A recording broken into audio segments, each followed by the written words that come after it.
사사기 9장입니다. 사사기 9장 1절에서 57절 말씀인데요. 우리 한 부분 읽고 그 다음 말씀 나누도록 하겠습니다. 구약 376페이지 9장 1절입니다. 여룻바알의 아들 아비멜렉이 세겜에 가서 그의 어머니의 형제에게 이르러 그들과 그의 외조부의 집에 온 가족에게 말하여 이르되 청하노니 너희는 세겜의 모든 사람들의 귀에 말하라. 여룻바알의 아들 70명이 다 너희를 다스림과 한 사람이 너희를 다스림이 어느 것이 너희에게 나으냐. 또 나는 너희와 골육임을 기억하라 하니 그의 어머니의 형제들이 그를 위하여 이 모든 말을 세겜의 모든 사람들의 귀에 말하며 그들의 마음이 아비멜렉에게로 기울어서 이르기를 그는 우리 형제라 하고 바알불이 신전에서 은 70개를 내어 그에게 주매 아비멜렉이 그것으로 방탕하고 경박한 사람들을 사서 자기를 따르게 하고 오브라에 있는 그의 아버지의 집으로 가서 여룻바알의 아들 곧 자기 형제 70명을 한 바위 위에서 죽였으되 다만 여룻바알의 막내 아들 요담은 스스로 숨었으므로 남으니라. 세겜의 모든 사람과 밀로 모든 족속이 모여서 세겜에 있는 상수리 나무 기둥 곁에서 아비멜렉을 왕으로 삼으니라. 아멘. 지금 기드온과 연관된 사사기의 말씀을 살펴보고 있습니다. 6장서부터 우리 8장까지 기드온의 역사죠. 이스라엘 백성이 하나님 앞에 또 목전에서 악을 행합니다. 하나님 없이 살아갈 수 있다라고 하는 그런 생각 속에 그들은 이 우상을 섬기는 죄악을 하나님 앞에 범죄하게 됩니다. 그러니까 우상을 하나님 떠나서 우상을 섬긴다는 얘기는 하나님 말씀 없이 산다는 거죠. 하나님 말씀 없이 사는 그 사람들은 자기 소견에 옳은 대로 자신의 탐욕 가운데 살 수밖에 없을 것입니다. 이제 그런 자들을 하나님께로 돌이키기 위해서 하나님이 미디안을 세우시죠. 그래서 미디안을 통해서 7년 동안 큰 압제를 겪게 됩니다. 그러자 그들이 하나님 앞에 부르짖죠. 하나님, 이 문제를 해결해 주시고 우리의 삶의 우환들을 제거해 주십시오. 하나님께 이제 기도를 합니다. 그런데 하나님이 그 이스라엘 구원하는 데서 누구를 선택해요? 기드온을 선택하죠. 기드온뿐만이 아니라 모든 사사가 다 똑같아요. 특별히 기드온은 그 지파 가운데 가장 약한 므낫세 반지파, 또 므낫세 반지파에서도 또 가장 정말 힘이 없는 그 집안의 막내인 기드온을 들어가지고 하나님이 이스라엘을 구원하는 사사로 쓰시죠. 그래서 우리가 그 6장의 그런 메시지를 생각할 때마다 항상 생각하는 게 내가 부족하고 내가 연약하고 내가 모자르는 그런 모습이 있을 때마다 나 자격 없어. 우리 그러지 말자 그랬어요. 그런 내 모습에 부족하고 연약하고 모자르다라고 했을 때 우리가 세상의 기준으로 나 자격 없어. 그거는 세상적인 방법이고 우리는 어떻게 하자 그랬어요? 오히려 약한데 강함의 그 은혜를 체험할 기회라는 것을 우리는 깨달아야 한다고 그랬어요. 그래서 기드온을 통해서 하나님 우리에게 주신 메시지는 분명해요. 약한데 강함의 은혜를 너희들은 믿을지어다, 체험할지어다. 그런 메시지를 6장에서 줍니다. 그러면서 7장에서는 미디안의 13만 5천을 300 용사가 무찌르는 걸 통해서 하나님 뭘 가르쳐 준다 그랬습니까? 영적 전투는 항상 사람의 숫자에 있는 것이 아니라 하나님의 능력에 달려있기 때문에 하나님의 방법으로 우리가 신앙생활을 해야 한다는 것을 주님이 가르쳐줘요. 그래서 항상 우리들이 골리앗을 보면은 이스라엘 백성이 어떻게 돼요? 외모로 보면 이스라엘 백성이 그 누구도 무서워서 골리앗 앞에 나가지 못해요. 그러나 하나님의 방법으로 싸우고자 했던 다윗은 물맷돌 가지고 나가서 이기거든요. 그만큼 하나님의 영적 전쟁은 주의 일은 항상 내 힘으로 하는 게 아니에요. 내 능력으로 하는 게 아니에요. 하나님의 방법으로 약함을 통해 하나님의 강함이 드러나는 것이 하나님의 역사하는 방법이고 신앙이라는 것을 우리들에게 가르쳐줘요. 그래서 한 해 동안 여러분의 부서나 여러분이 섬기는 그런 일을 감당할 수 있을까 했는데 한 해 동안 감당하잖아요. 그죠? 근데 그 감당하는 그 방법이 이제 차이는 있겠죠. 그렇지만 힘들고 어려운 가운데서도 내가 하나님의 은혜를 구하고 감당하고자 했을 때 감당치 못할 직분이 없거든요. 그래서 그런 의미에서 7장을 통해서 하나님은 뭐냐면은 항상 주의 일은 세상적인 방법이 아니라 하나님의 방법으로 해야 한다. 그걸 이제 7장이 알려주고, 그러면서 8장이 뭐냐면 우리에게 가르쳐 주는 게 뭐냐면 끝물이 좋아야 한다. 신앙이 처음이 좋더라도 나중이 좋지 않게 끝나는 경우들이 참 많다. 기드온이 그랬다. 설령 기드온은 정말 하나님의 뜻 가운데 살고자 했지만 기드온이 잘못된 행동으로 말미암아 두 가지가 있죠. 하나님은 뭐냐면 에봇을 만들어요. 대제사장이 있음에도 불구하고 자신이 에봇을 만듦으로 자신을 통해 말씀하셨던 그 하나님을 자기는 기리려고 했는지 모르지만 그게 어떻게 돼요? 우상숭배로 발전해요. 그건 또 뭐예요? 그 당시 실로에 거기 대제사장이 있고 거기에 에봇이 있거든요. 또 다른 에봇을 만든다는 것은 이 자체가 벌써 잘못된 거거든요. 그런 분별력이 없는 그런 기드온 뿐만이 아니라 백성들이 왕으로 삼고자 했을 때 왕됨을 거절했지만 하나님만이 통치자라고 얘기하면서 거절했지만 그러나 어떻게 돼요? 그의 삶은 왕처럼 살잖아요. 그래서 우리들이 신앙생활은 항상 어떻게 돼요? 지금보다도 끝이 좋아야 한다. 항상 끝이 좋아야 한다. 근데 저와 여러분들의 끝은 어떻게 돼요? 하나님 보좌 우편에 앉거든요. 저와 여러분들은 항상 하나님 보좌 우편에 앉는 것은 정말 그건 당연한 일이에요. 영광스러운 보좌 앞에 앉을 것이고 우리의 면류관을 다 벗어서, 왜 면류관을 받을 것이니까 면류관을 벗어서 주의 발 앞에 내놓으면서 이 모든 것이 하나님의 은혜라고 고백할 자들이에요. 그렇다면 우리의 끝물이, 그런 끝물이 되려면 우리는 오늘 어떻게 해야 되느냐? 우리의 삶이 좁은 길 간다 할지라도 주님 가신 길 가자. 우리의 끝물이 정말 아름답도록 오늘 우리들이 주님 가신 그 길을 우리들이 따라가야 된다. 이런 것을 이제 기도를 통해서 우리에게 알려주는 겁니다. 근데 9장은 뭐냐면 끝물이 좋지 않을 때 그 폐단이 어떻게 나타나는지를 9장이 보여줘요. 그러니까 내가 끝이 좋지 않으면 나로 끝나는 게 아니라는 거예요.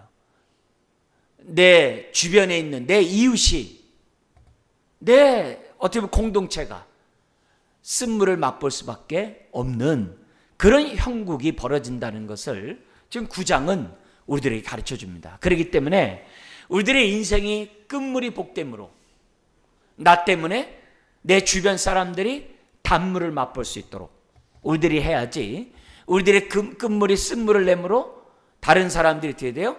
폐단을 정말 경험하는 그런 일들이 생겨나지 않아야 된다는 것을 9장을 통해 하나님 우리들에게 이제 가르쳐주고 있다는 겁니다. 그래서 그런 의미에서 이 9장의 내용은 뭐냐면 8장에서도 8장 31절에서 봤던 것처럼 기드온의 70명의 아들이 있었어요. 근데 세겜의 그런 첩을 통해서 아들을 낳는데 그 아들의 이름이 아비멜렉이라 그래요. 근데 이 아비멜렉이 스스로 왕이 되고자 70명의 아들들을 다 죽입니다. 이복 형제를 다 죽여요. 근데 그 가운데 70명 중에 한 명만 살아남죠. 막내 아들만 한 명만 피함으로 구사일생으로 살아남고 남은 다 죽여요. 그리고 스스로 어떻게 돼요? 왕이 됩니다. 왕이 돼요.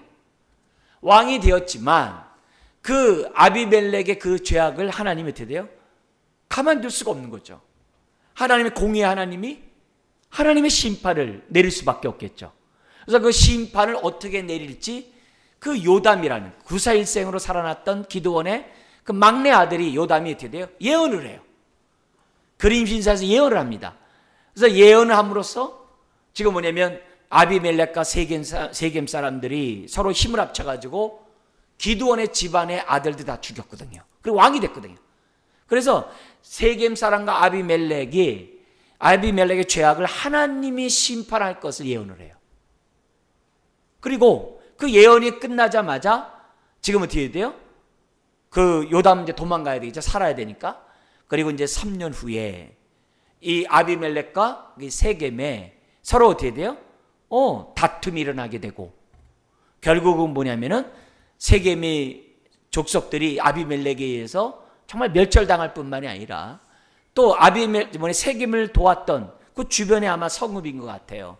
그 성읍 사람들 역시 다시 반란의 기운이 있으니까 싹쓸 잘라버려야 되겠다라고 공격했다가 한 여인에 의해서, 맷돌에 의해서 머리에 맞아 이제 아비멜렉이 이제 죽게 됩니다. 그러니까 그런 일련 속에서 마지막에 9장이 뭐로 끝나냐면 요담의 예언이 성취되었느니라 그래요. 그 하나님의 그 심판이, 공의 심판이 이루어졌다라고 기록된 것이 9장에 나와 있는 전체적인 얘기입니다. 자, 이런 흐름 속에 우리가 내용을 좀 더 우리가 보면 1절부터 6절까지 아비멜렉이 스스로 왕이 되기 위해서 어떤 계략을 꾸몄는지를 보여주는데요. 1절 3절에서 뭐냐면 교묘한 말로 세겜 사람을 포섭을 합니다. 왜냐하면 자기 어머니가 세겜 사람이거든요. 세겜 사람과 자기 외가 땅에 가가지고서 교묘한 말로 세겜 사람을 홀입니다. 유혹을 합니다.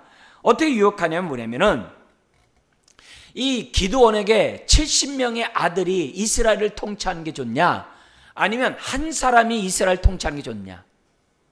여러분, 왕이 벌써 그 70명이 돼가지고서 한다고 하면 벌써 그건 자기네들이 세금을 내야 되고 뭐 이게 쉬운 게 아니잖아요. 그러니까 사람들이 볼 때 뭐 이왕이면 한 사람이 더 좋지. 당연히 그렇게 생각할 거 아니겠습니까? 그렇게 사람에게 말해요. 심지어는 뭐라 그러냐면은 나는 세겜의 골육이라.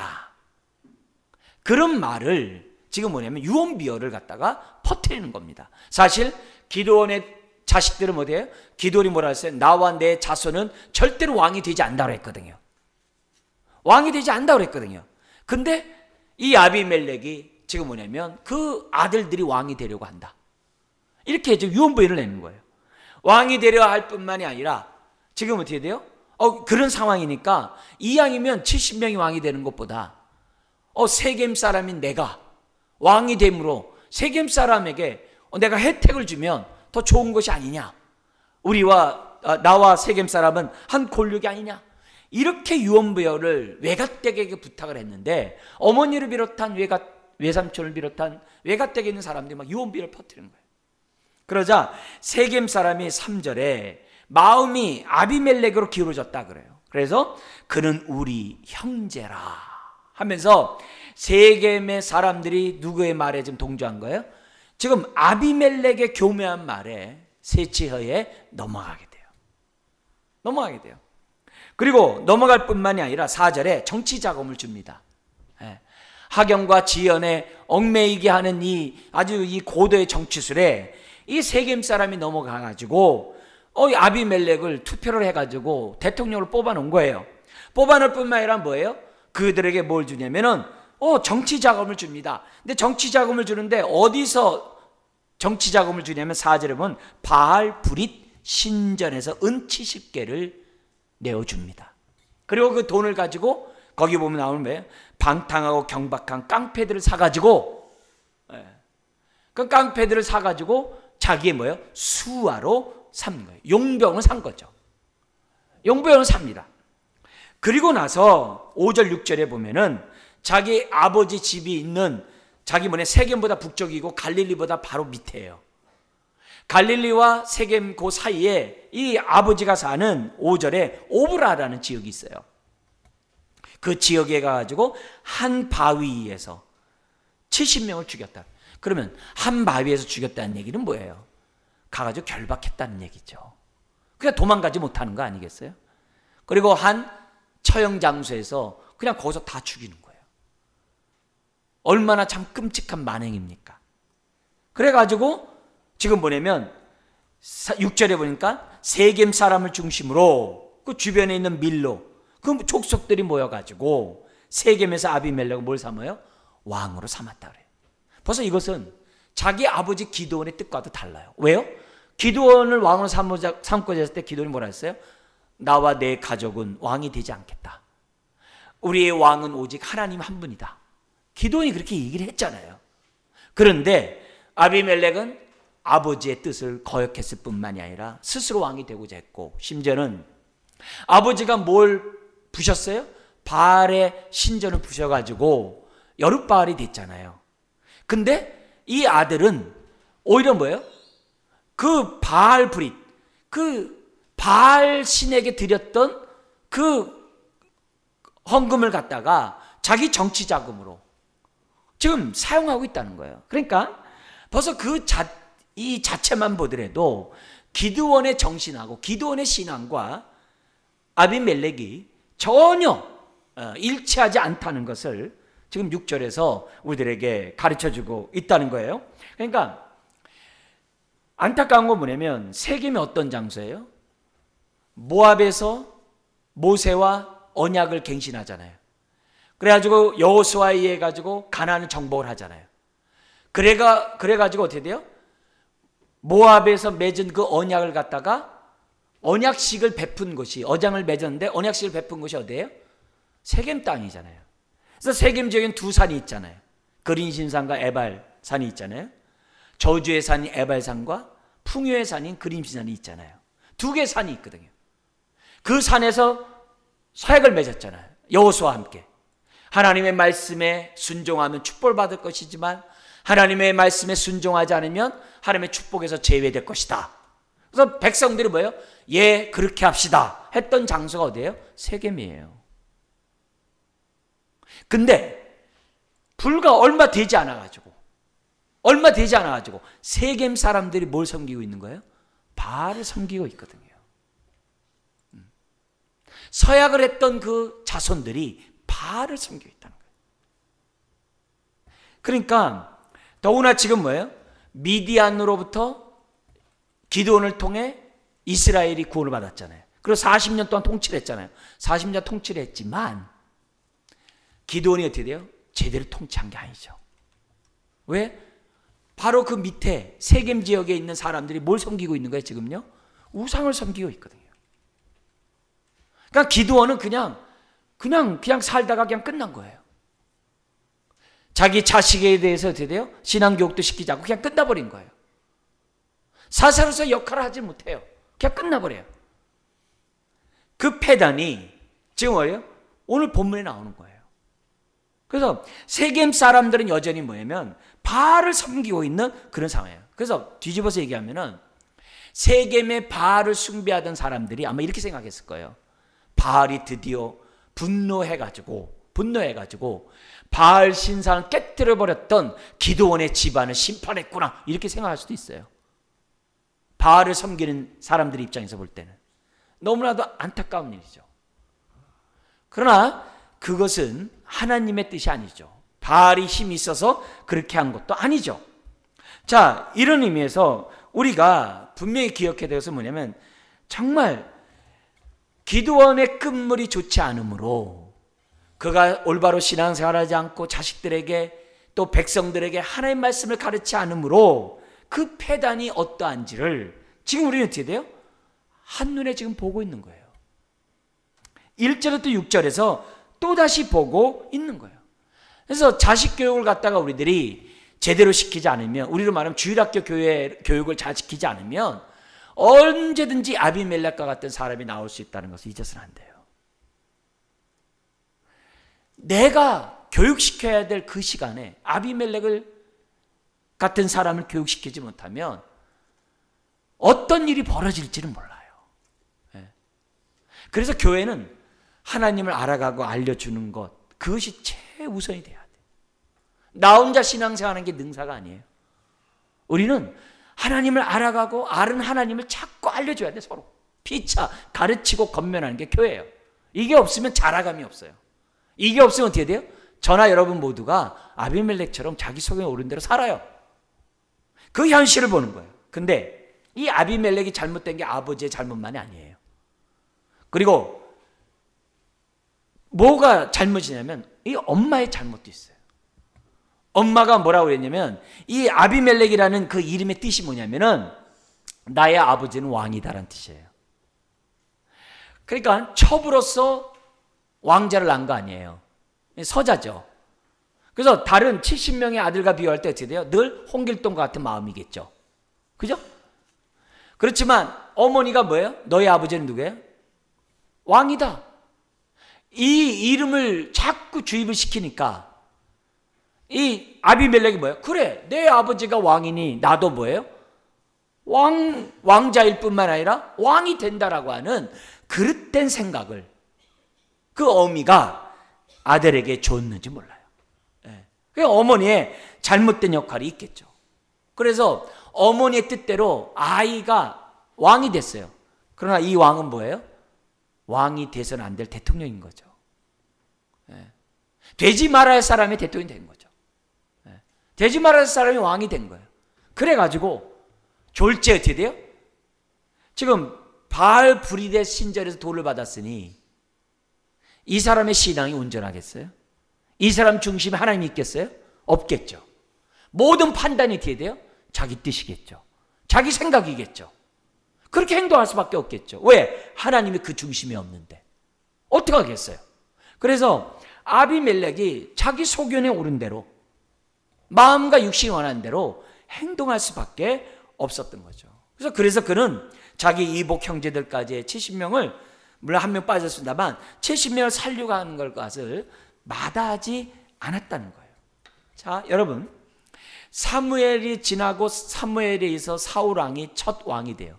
근데 여기서 아비멜렉 왕이 되었어요. 그러면 이 왕은 어떤 왕이에요? 하나님이 인정한 왕이에요? 아니죠. 하나님이 인정했다면 기름 부음을 받았겠죠. 하나님이 인정한 왕도 아니에요. 그리고 이 왕은 뭐예요? 스스로 된 왕이에요. 그리고 이스라엘 전체를 통치한 게 아니에요. 세겜을 중심으로 자기가 왕노릇한 거예요. 그런 사람이에요. 근데 이런 스스로 왕이 되었던 이 삶도 결국 어떻게 돼요? 3년이 되자 결국 뭐냐면 그의 야망도 끝나버리는 것으로 지금 뭐냐면 성경은 이제 기록되어 있다는 거죠. 자, 어쨌든 이 아비멜렉은 그 마음 중심에 하나님이 없음으로 인해서 그리고 자기 친척을 비롯한 주변 세겜 사람들이 다 바알 브릿을 섬기고 있는 그런 우상 숭배자의 그런 분위기에서 있었던 사람인 것을 볼 때 그의 삶은 하나님이 중심이 있는 그런 삶을 사자는 거죠. 오늘도 마찬가지예요. 저와 여러분들이 마음의 중심에 하나님이 없으면 자기 속에 오른 대로 행동하게 돼 있습니다. 오늘날의 우상은 이렇게 우상땅지가 아니에요. 그런 것도 우상이지만은 오늘날의 우상은 뭐예요? 내 안에 있는 탐욕이거든요. 내 안에 있는 탐욕이거든요. 그래서 우리가 탐욕을 갖다가 정말 우리가 이기지 못하면 저나 여러분들은 얼마든지 아비멜렉이 될 수 있다는 것을 잊어서는 안 돼요. 자, 그런 가운데 7절에서 21절에 보니까 구사일처럼 살아난 막내 아들 요담이 있어요. 이 요담이 어디로 올라갔냐면 7절에 보니까 그린심산. 그린심산에 뭐가 많아요? 돌이 많은 게 아니라 나무가 많죠. 축복의 산이니까 그 축복의 산에서 외치고 도망가기가 쉽겠죠. 그죠? 그래서 그 산꼭대기에서 세겜 사람에게 외친 다음에 주랭랑 쳐가지고서 이제 이 다른 지역에 가서 살게 되는데요. 자, 그가 예언한 내용이 우화로서 나오고 있습니다. 강의안과 함께 보시면 8절 13절에 보면 지금 그 당시 이스라엘 사람들에게 매우 유익한 나무들을 예로 들고 있습니다. 8절에서 9절은 감람나무, 10절에서 11절은 무화과나무, 12절에서 13절은 포도나무. 그래서 나무들이 너무나도 이렇게 세상에게 유익과 덕을 세우고 있는 그 감람나무와 무화과나무와 포도나무에 가서 얘기를 합니다. 당신이 우리의 왕이 되어주십시오. 이렇게 부탁을 합니다. 근데 먼저 이제 감람나무의 첫 번째 가는데 감람나무가 얘기합니다. 내게 있는 내 기름이 하나님과 사람을 영화롭게 하는데 내가 어찌 이것을 버리고 나무들 앞에서 우쭐대리요. 이렇게 얘기를 해요. 그래서 다른 나무들이 무화과에게 갑니다. 왕이 되십시오. 그러니까 뭐냐면 나의 단 것과 나의 아름다운 열매를 내가 어찌 버리고 가서 나무들 위해서 또 우쭐대리요. 이렇게 얘기를 해요. 그러자 포도나무에게 갑니다. 그러니까 포도나무 역시 얘기합니다. 하나님과 사람을 기쁘게 하는 내 포도주를 내가 어찌 버리고 내가 나무들 앞에서 우쭐댈 수 있겠습니까? 하면서 어떻게 돼요? 왕이 되는 걸 거절을 해요. 그러자 하다못해 못해서 14절 15절에 가시나무에게 가요. 아무런 재능과 능력과 자격이 없는 가시나무에게 갑니다. 왕이 되어 주십시오. 그랬더니 가시나무가 뭐라고 해요? 공갈 협박을 해요. 이렇게 얘기합니다. 너희가 참으로 내게 기름을 부어 너희 위에 왕으로 삼겠거든 와서 내 그늘에 피하라. 내 휘하에 들어오라 이게요. 가시나무 밑에 들어가봐야 찔리겠죠. 내 그늘에 피하라. 그리하지 아니하면 불이 가시나무에서 나와서 레바논의 백향목을 사를 것이다 하면서 공갈 협박을 해요. 그런 요담이 그런 얘기합니다. 그러자 그러니까 결국 뭐냐면 여기서 가시나무는 아비멜렉이겠죠. 그러겠죠? 그래서 16절에서 19절 우화의 결론으로서 요담은 아비멜렉과 세겜 사람의 잘못을 지적합니다. 그게 이제 16절에서부터 우리 19절에 나오는데요. 이 시간 같이 한번 읽겠습니다. 16절부터 19절 읽겠습니다. 이제 너희가 아비멜렉을 세워 왕으로 삼았으니 너희가 행한 것이 과연 진실하고 의로우냐? 이것이 여룻바알과 그의 집을 선대함이냐? 이것이 그의 손이 행한 대로 그에게 보답함이냐?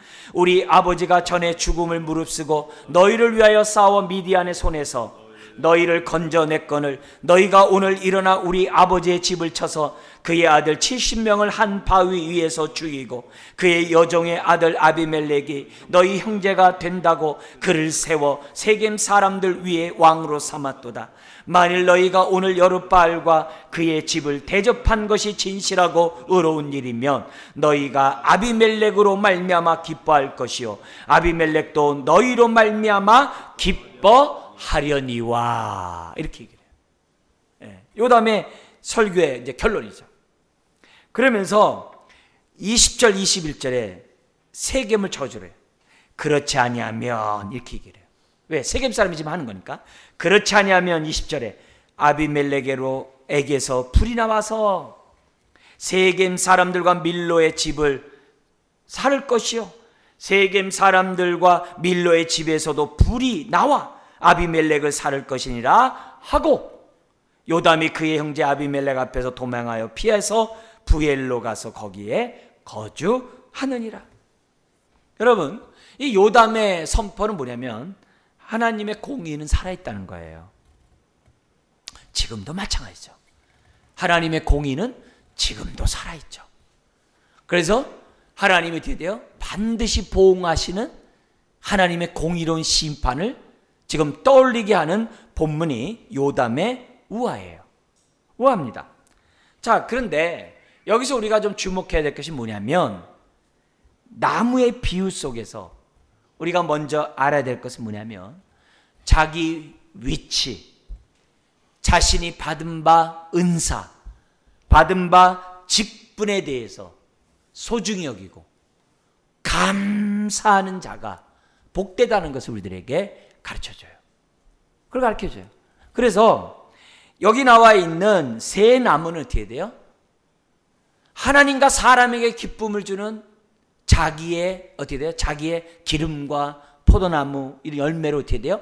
만족을 하면서 하나님과 사람을 섬기는 그 모습을 우리에게 보여줘요. 이것을 통해서 우리들이 알아야 될 것은 뭐냐면 무엇보다도 요 세 가지 비유에서 새 나무 비유에서 알아야 될 것은 첫 번째는 뭐냐면은 기본적으로 오늘 내가 받은 바 은혜에 대해서 감사할 수 있는 저와 여러분이 돼야 돼요. 감사하지 않으면 그 은혜를 어떻게 돼요? 값싸게 치부해버려요. 내가 받은 이 은혜의 소중함을 못 깨달을 수 있다는 거예요.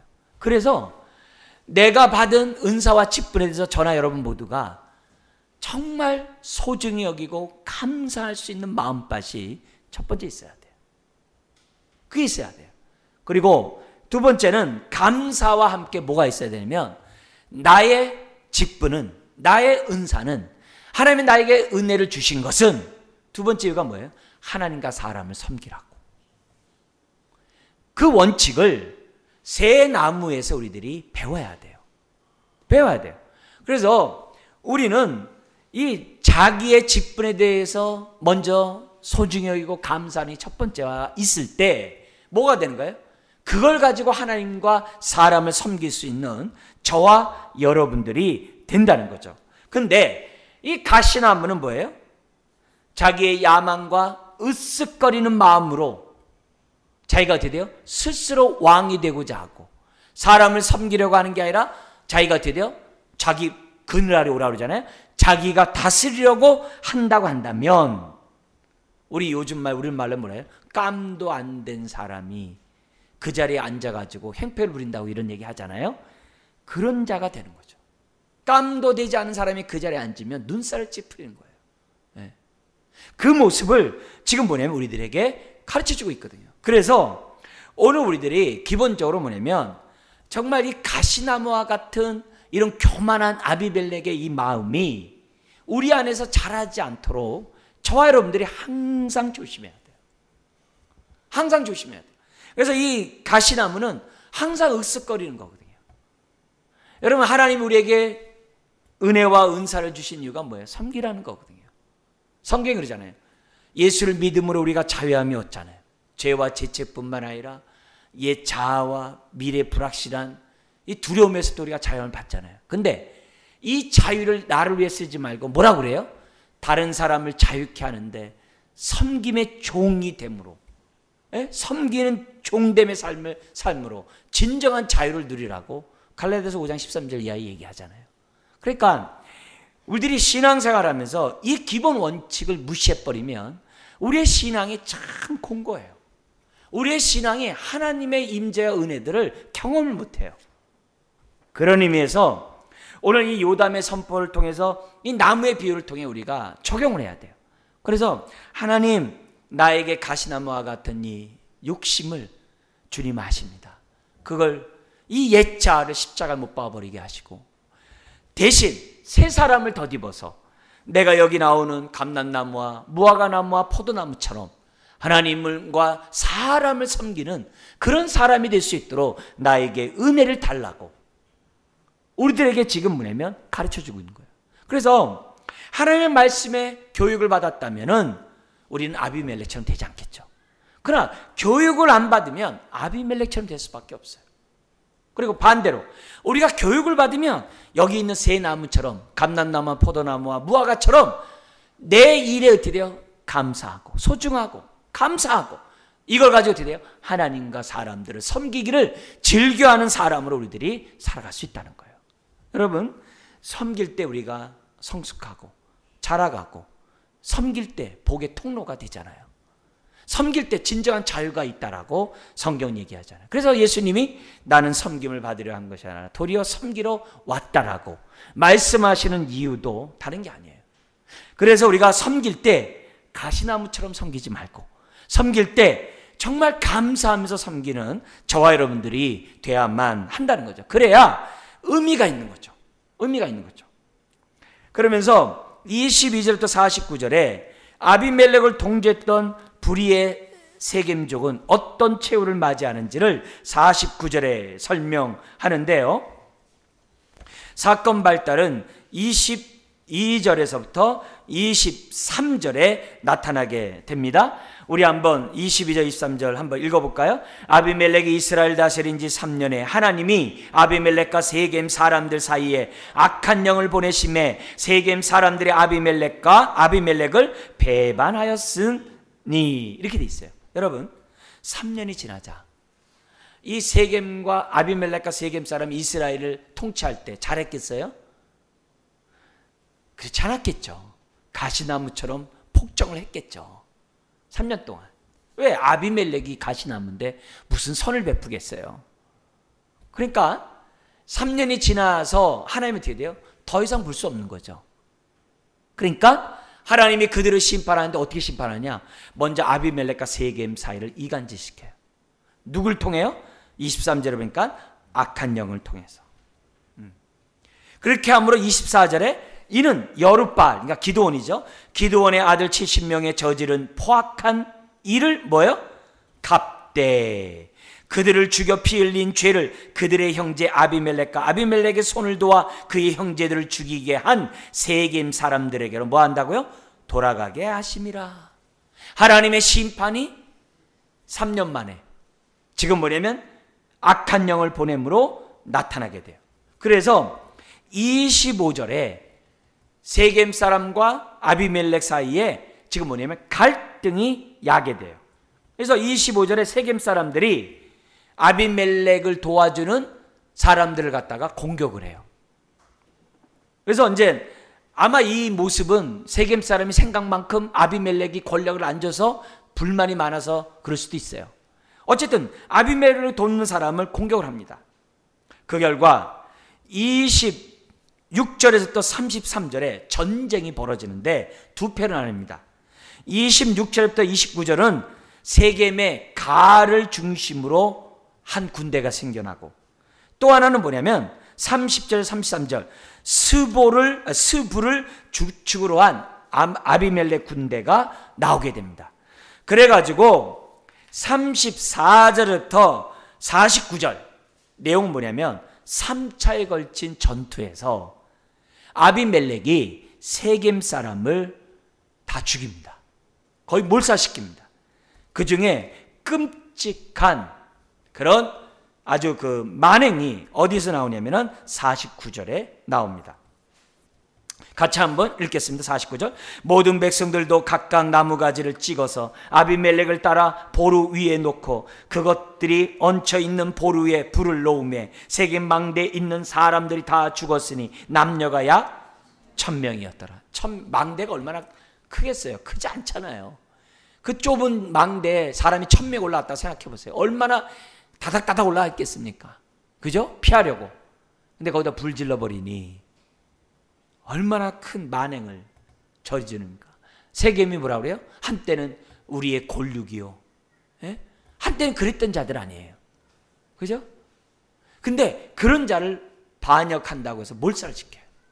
그 다음에 여기서 우리가 이 다음 50절 이하에 보기 전에 뭘 봐야 되냐면 악한 영에 대한 역할을 좀 봤으면 좋겠어요. 거기 보면 하나님이 23절에 악한 영을 보내요. 성경에 보면 이렇게 악한 영을 보내가지고 정치적으로 이간시킨 예가 성경에 다른 곳에도 나오죠. 우리가 볼 수 있는 것 중에 하나가 뭐냐면 사울에게 악한 영이 가가지고 어떻게 돼요? 다윗을 시기하게 만들어가지고 사울을 죽이게 했던 그 악한 영의 역할이 저기 뭐냐면 성경에 나오게 됩니다. 그런 얘기에 악한 영이 나와요. 그뿐만 아니라 이 악한 영이 뭐냐면 아하방이 전쟁에 나가면 죽는데 전쟁하도록 거짓 선지자에게 악한 영이 들어가지고 거짓 예언을 하게 해요. 그래서 아합이 그걸 믿고 전쟁에 나갔다 죽게 됩니다. 그래서 악한 영이 사람들을 어떻게 돼요? 죽이고 멸망시키고 도둑질하게 하는 요한복음 10장 10절을 성취하는 그 일이 구약에 나와요. 그죠? 신약에서도 역시 동일해요. 사탄이 이 땅에 온 것은 사람들로 하여금 죽이고 멸망시키고 도둑질하러 왔다 그랬잖아요. 그런 역할들을 구약이나 신약이나 하고 있다는 것을 우리들에게 보여줘요. 자, 근데 여기서 우리가 알아야 될 것은 뭐냐면 악한 영과 하나님과 관계를 이해를 잘해야 돼요. 여러분, 이게 뭐냐면 하나님의 악한 영을 보냈다라는 그 속에서 우리가 알아야 될 것은 뭐냐면 이 악한 영조차도 하나님의 통치하에 있다는 것을 믿으셔야 돼요. 우리는 욥기를 통해서도 잘 알아요. 사탄이 욥을 시험할 때 하나님의 허락을 받아야 돼요. 허락이 떨어져야지만 시험을 할 수 있어요. 그런 의미에서 하나님의 통치하에 있다는 것을 잘 알아야 돼요. 그리고 또 하나, 두 번째 뭐냐면요, 이 사나운 사냥개 있잖아요. 사냥개는 뭐예요? 사람만 되면 막 으르렁거리 물려고 그러잖아요. 그래가지고 주인이 뭐냐면 개줄을 목에다 걸어놓고 딱 잡고 있어야 돼요. 그러면 막 개는 막 그냥 막 으르렁거려요. 주인이 그걸 놓으면 어떻게 돼요? 사냥개는 가가지고 자기 역할에 충실해요. 막 해코지 한단 말이죠. 해코한단 말이에요. 그게 뭐예요? 흔한 일이에요. 마찬가지예요. 하나님이 악한 자를 보냈다는 것은요, 마치 어떻게 돼요? 하나님의 은혜를 거절한 자들에게 하나님의 은혜를 걷어가자. 이게 뭐예요? 악한 자가 어떻게 돼요? 곱비 풀린 망아이처럼 막 쏜살같이 가가지고 사람들은 어떻게 돼요? 해코지했던 거와 다를 바가 없다는 것을 우리들에게 보여주는 거예요. 그러니까 신앙생활하면서 우리들이 이 악한 영이 역사하는 그것은 하나님이 그렇게 막 괴롭혀가지고 막 이렇게 막 보응하고 막 이렇게 사람 죽이고 막 불태워주겠다 그렇게 생각하는 게 아니라 악한 자들을 그냥 내버려 두면 악한 영을 내버려 두면 이럴 수밖에 없다는 거예요.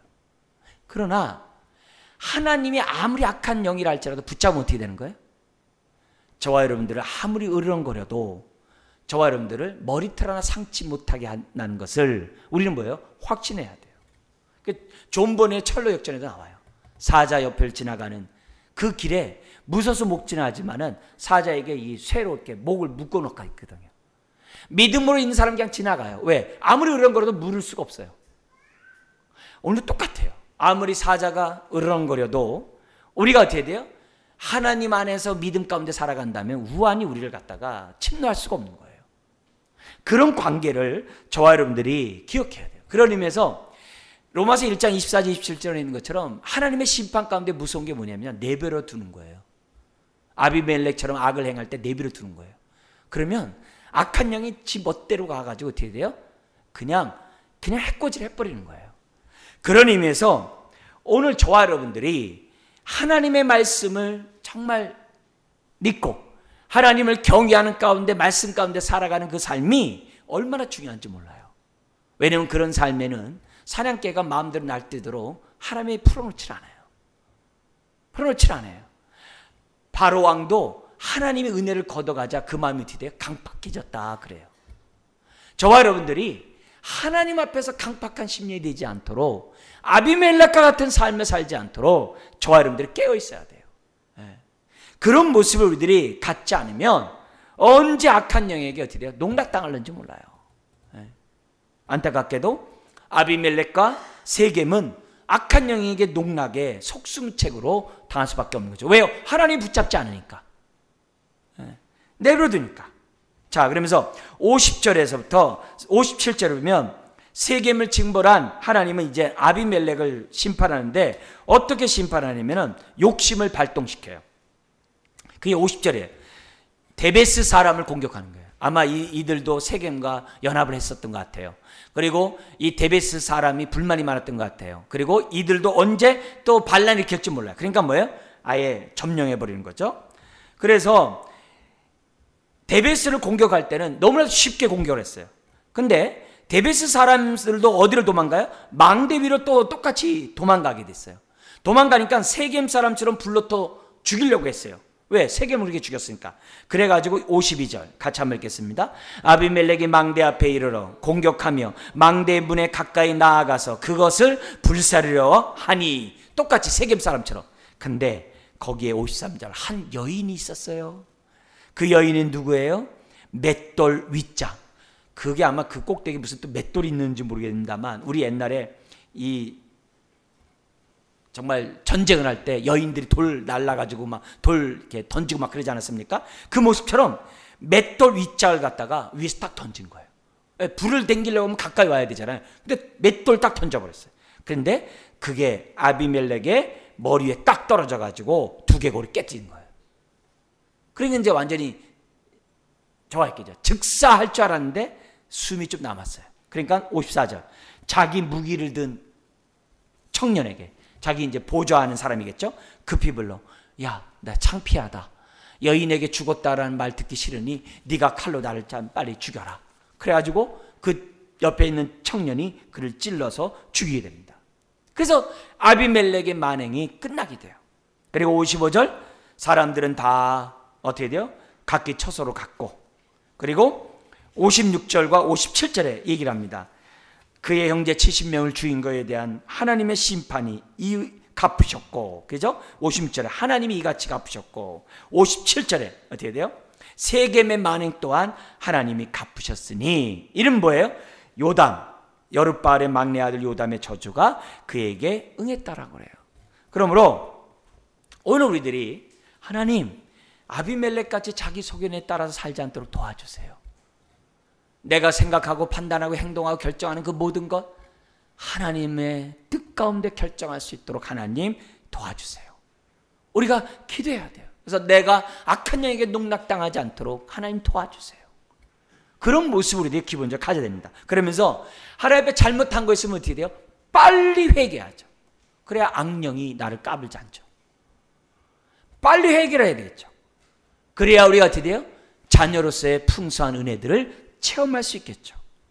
그러나 회개하지 않으면 어떻게 돼요? 악령에게 농락당할 수 있죠. 그리고 어떻게 자녀로서의 누림을 상실할 수밖에 없겠죠. 그래서 우리가 빨리 잘못된 것을 회개하고 그 다음에 어떻게 돼요? 자녀로서의 그러한 하나님의 은혜를 누리는 그런 사람으로 빨리 회복해야 되는 그런 모습을 우리가 개인적으로들이 적용할 수 있어요. 그러나 전체 우리가 적용을 해볼 수 있는 게 뭐냐면 그 마음에 하나님의 통치를 받지 않는 아비멜렉의 최후를 보면서 하나님 없이 스스로 왕이 되고자 했던 그 아비멜렉을 보면서 우리가 뭐냐면 첫 번째로 뭐냐면 부모가 자식에게 신앙을 물려주는 것이 너무 중요하구나. 윗사람이 다음 세대에게 신앙을 물려주는 것이 너무 중요하다는 것을 우리가 정말 뼈저리게 깨달았으면 좋겠어요. 예.